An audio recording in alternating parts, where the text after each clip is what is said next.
निश्चित भाव में पदता को अभिनंदन जनइबार अच्छी वक्तव्य जो सभापति हिसाब से डिक्लेयर होती यथेष्ट अभिज्ञता अच्छी से अभिज्ञता बल निश्चित भाव में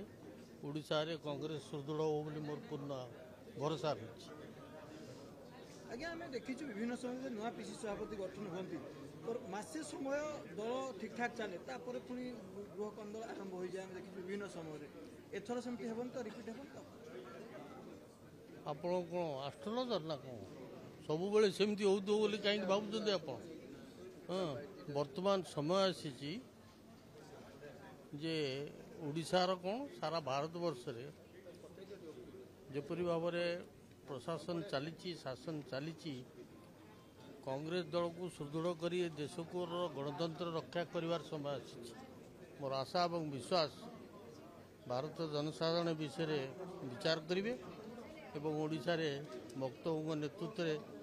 सबू कांग्रेस लोक एकजुट हो कार्यक्रम को आगे ने मोर पूर्ण विश्वास। दीर्घ दिन है जेहेतु कांग्रेस टिके डाउन थी बर्तमान गोटे आक्रामक अर्थात आंदोलनात्मक आभिमुख्य नहीं कांग्रेस राजस्थ को ओह्लैब विभिन्न प्रसंग में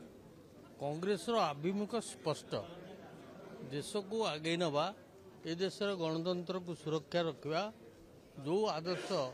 महात्मा गांधी जवाहरलाल आमको प्रदर्शित कर आदर्श ही ये देश आगे पार ये कथा कांग्रेस दल ही प्रमाण दब।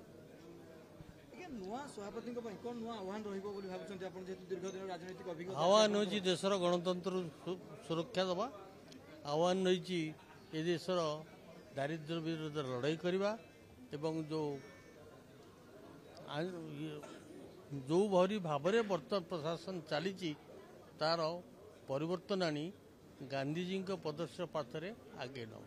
जेहेतु अनेक आशायी थे बर्तमान समस्ते एकाठी चली तो अनेक आशायी शुणु गोटे नेशनल पार्टी से सब बेले आशायी कहीं ना कि थी पारती कि जड़िए तो सभापति हम ना तेणु जड़े अभिज्ञतापूर्ण व्यक्ति को बर्तमान एआईसीसी बाछी सबू कांग्रेस लोक एकजुट होवार समय आसी